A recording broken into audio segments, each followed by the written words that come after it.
Hello mga mamshi! A day in my life, today's vlog. Halina't samahan niyo ko sa aming travel pauwi ng Pangasinan. Uwian time na naman tayo mga mamshi. At bago nga kami uuwi ay nagpaalam nga muna kami sa aming mga titas and lulas. At itong ang lakay ko ay di ko alam kung tama pa ba ang pagbibideo. Oo mga mamshi, tama kayo nang narinig. Dahil base sa video ng lakay ko ay tulog pa atang nagbibideo.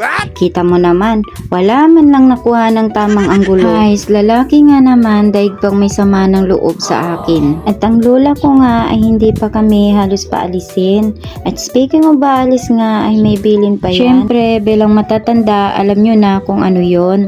Pera. Oo mga mamshi, tama kayo nang narinig. Pera. Syempre, itong mamshi nyo mapagmahal kaya nagbigay. Charot. Ang totoo niyan, yan lang talaga ang kaligayahan ng mga matatanda. Kaya tayo mga anak o apo, dapat hindi natin nakakalimutan ang mga taong nagpalaki sa atin. At fast forward na nga, sumakay na nga kami ng bus papuntang city ng Iloilo.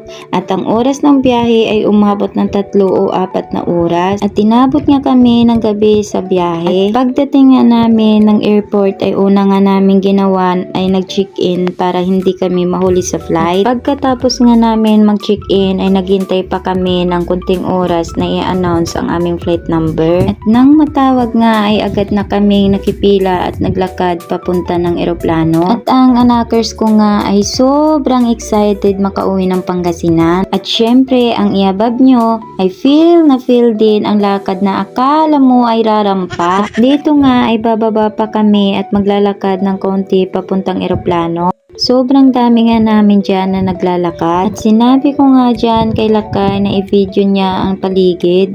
At sobrang ganda nga at kitang-kita mo ang naglalakihang eroplano. At fast forward na nga, paakyat na nga kami dyan papasok ng eroplano.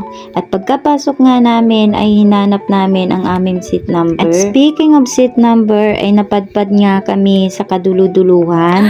Ang swerte nga naman talaga. Dito nga namin first time ma-experience ang sobrang alog ng eroplano na akala mo ay magka-crash na. At dito nga ay kitang-kita mo ang ganda ng tanawin ng Iloilo. At fast forward nga in 45 minutes nakarating na nga kami ng Manila. At dito nga ay mahaba-habang lakarin pa papuntang labasan ng airport. Sobrang pagod at puyat nga namin dyan kasi 11:30 PM kami nakarating sa Manila Airport. At maya-maya nga ay sinabi nila kaya na siya naman daw ang hahawak sa anak namin.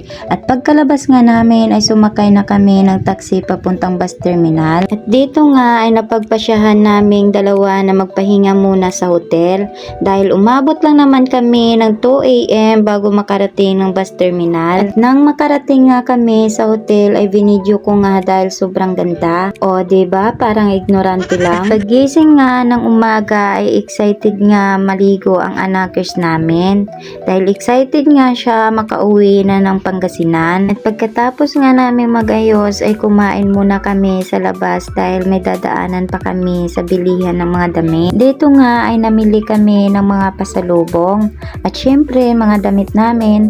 At pagkatapos nga namin namili ay dumiritso na kami sa bus terminal. At bago ko nga tatapusin ang video ay binidyo ko pa muna ang ganda ng Manila. At matagal-tagal na naman bago kami makabalik dito. At dito ko na nga tatapusin ang pagbi-video ko. Maraming salamat mga mamshi sa panonood. Paalam!